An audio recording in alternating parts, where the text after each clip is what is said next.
the questions as you listen, because you will not hear the recording a second time. Listen carefully and answer questions 1 to 5.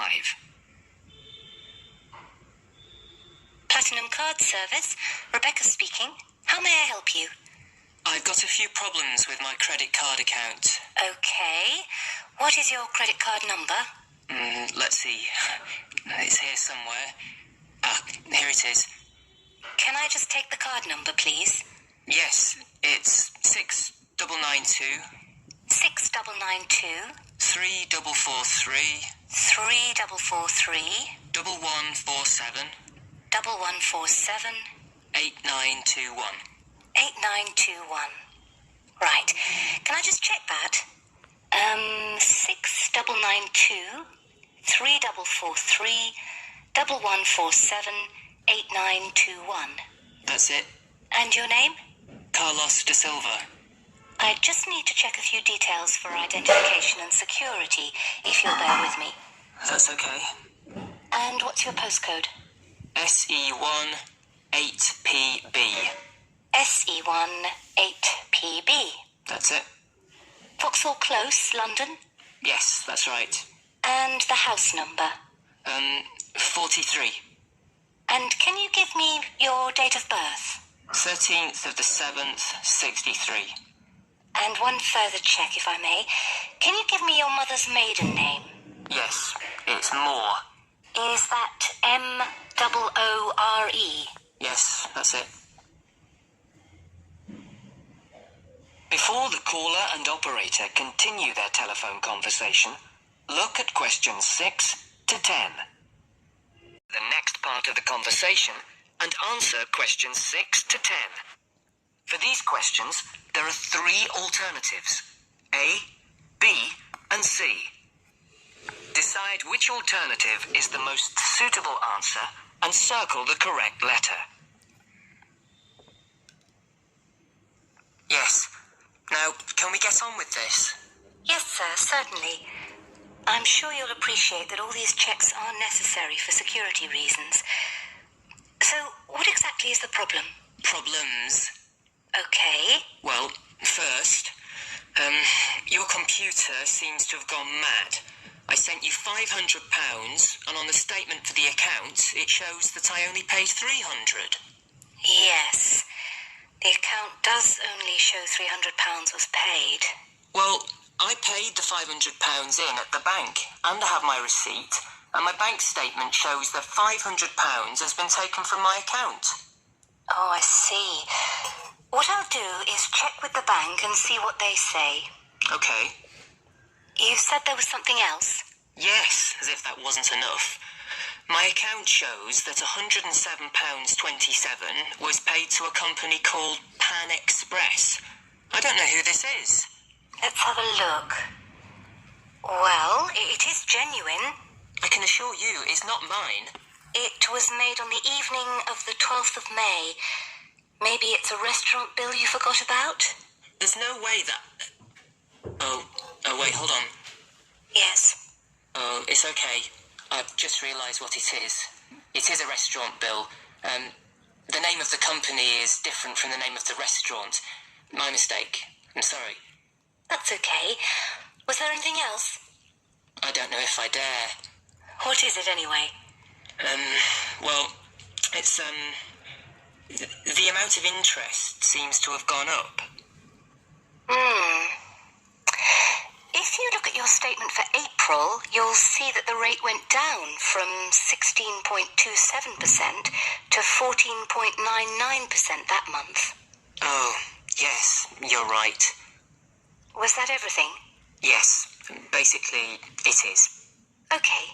And can you check my payment? Oh, yes, I'll do it. Can I phone you back? I'll be at home for the next 2 hours. I have to leave at 11. Right. What's your number? 020-7989-7182. Hold on. 020-7979?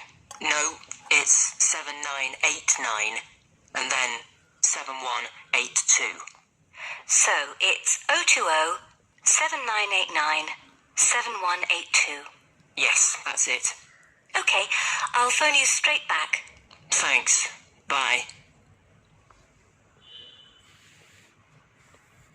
That is the end of part 1. You now have half a minute to check your answers.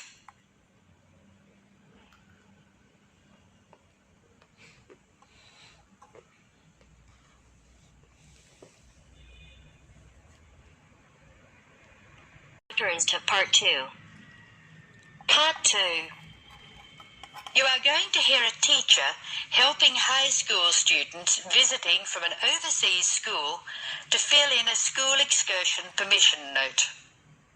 First, you have some time to look at questions 11 to 17.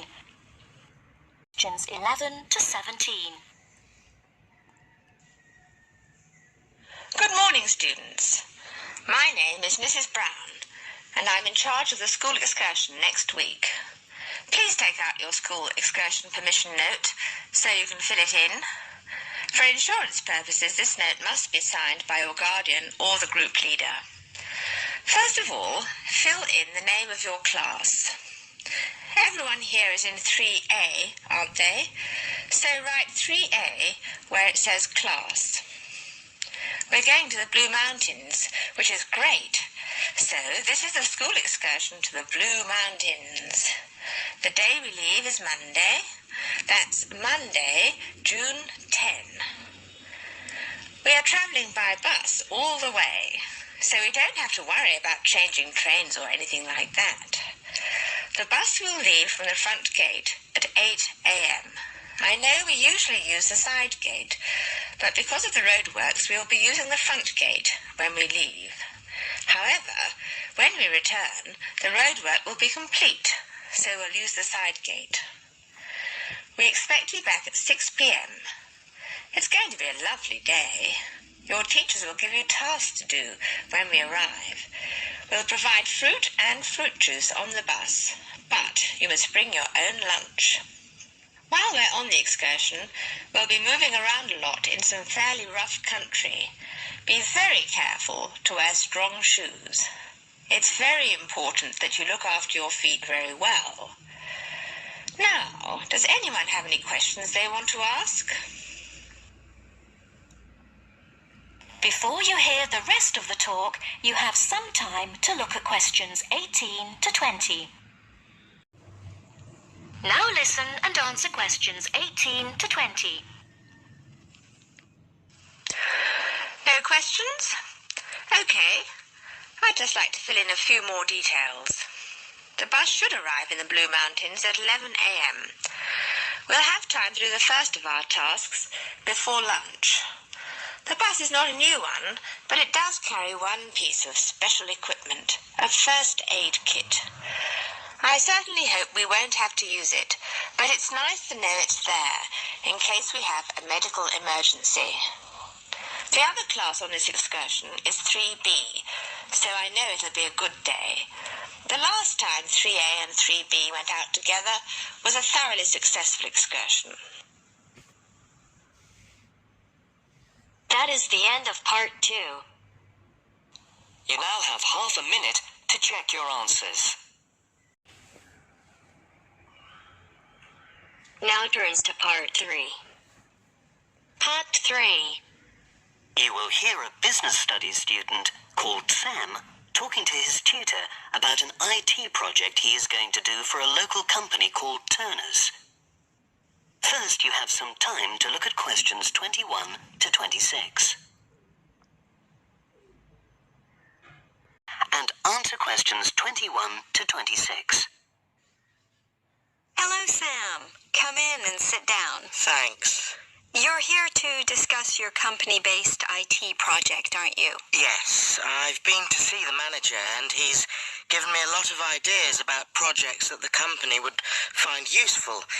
But I wanted to ask your opinion about them before I choose one. Yes, that's fine.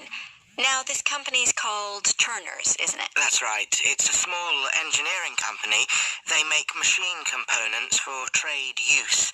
They're well established. They started in 1976, but they're a bit old-fashioned. Okay.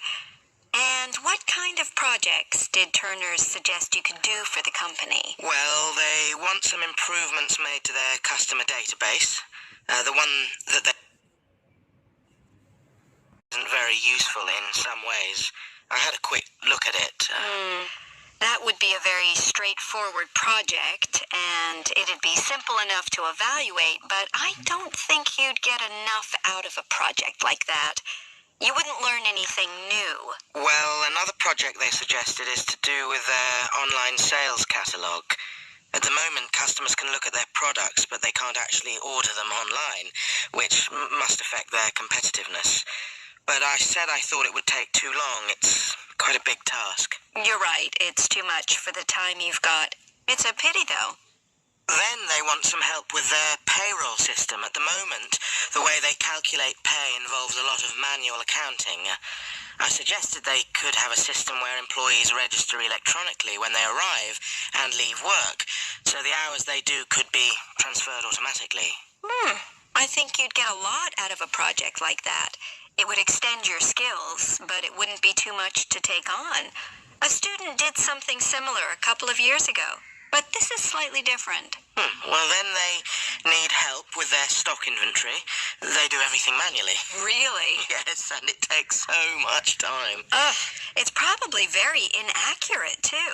An electronic inventory would probably be the biggest single benefit for the company. I'm surprised they haven't had it done before. I know. Then they wanted to improve their internal security. The manager had visited other companies where the staff use swipe cards to access various areas of the building. It sounded useful, but the trouble is I'm not really sure how to do it. Well, I think you're right in that assessment. At the moment, it's probably a bit beyond your level of knowledge. Is that all? Just one more. Customer service. They want to be able to collect feedback from their customers in a more systematic way. At the moment, it's a bit of a mess, and they probably lose business as a result. Would that involve you going to see customers at their own premises? Because in that case, you might have to do a fair amount of traveling, and that would incur expenses that haven't been agreed with these companies. I never thought of that. Well, it might not be a problem, but it's something that needs clarifying. Well, I hope that's been helpful in narrowing down the options. Yes, it has, thanks. I'll be able to make a decision now. But while I'm here, can I talk to you about coursework? Sure. Now you have some time to look at questions 27 to 30. One who wishes to study in the And answer questions 27 to 30. I'm not very happy about the way our group assignment is working. There are some problems. Oh dear. Are people just not getting on with each other? That's the worst thing. Actually, we're all friends. It's not that. But when we're having a discussion about the assignment, one or two people end up doing all the talking and the rest don't say anything. It's a bit frustrating because we need plenty of debate. Well, that's a common observation. You're studying in a group with people from all over the world, and you all have your own ways of participating. In some places, students are more used to listening than talking, and vice versa. I suppose you're right. I'll try to remember that. Does everyone pull their weight as far as sharing the workload is concerned? I'd say they do, yes. And our group elected a leader. She's very good at making sure no loaded. But personally, I feel that there are just too many of us in the group. Whenever we try to arrange a meeting, there's always at least one person who can't make it. It's not anyone's fault, it's just that we've all got slightly different timetables. Well, I'm glad you've talked to me about it. Feedback is always useful. Is there anything else you're concerned about? There are a couple of problems with lecturers that all the students are talking about. Last semester we had negative feedback about the way lectures were organized. There were several occasions when the wrong room had been booked or the same room had been booked twice, that sort of thing. Is that still a problem? That hasn't happened at all as far as I know. Oh, good. It's sorted out then. But I don't know the reason, but some of the staff often turn up late, so we miss 10 or 15 minutes of our lecture time. It might be because they've been copying handouts for students. I think there's a queue for the machine sometimes. Well, I'll look into that. Thank you for telling me. Anything else? The other thing is that it can be very difficult to get to see a lecturer individually. They're all very supportive and friendly when you do manage to find them, but often they're not in their office, even at times when they're meant to be available for consultation. Okay, that's helpful. Now, before you leave, That is the end of part 3. You now have half a minute to check your answers.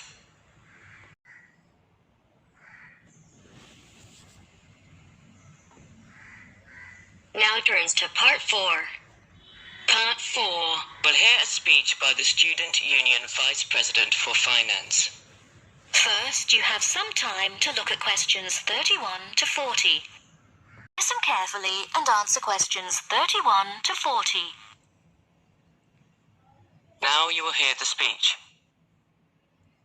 Hello, as VP Finance, my job is to oversee the spending of our grant to ensure that all areas of student union activity run efficiently and smoothly, without any financial headaches.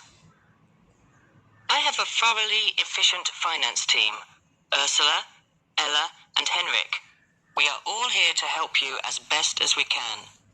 Remember that even though I administer the union's finances, it is ultimately you who has the final say in expenditure policy, either directly, through the democratic process of the general meetings, or by voicing your opinions through the Executive Finance Committee.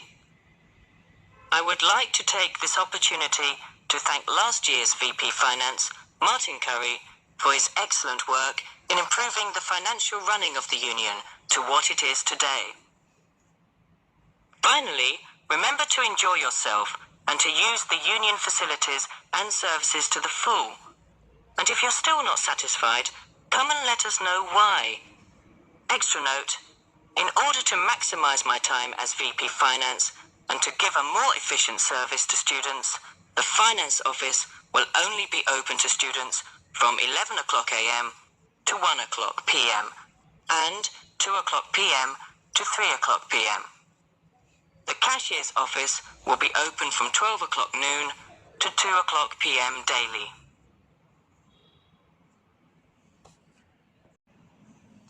You now have half a minute to check your answers.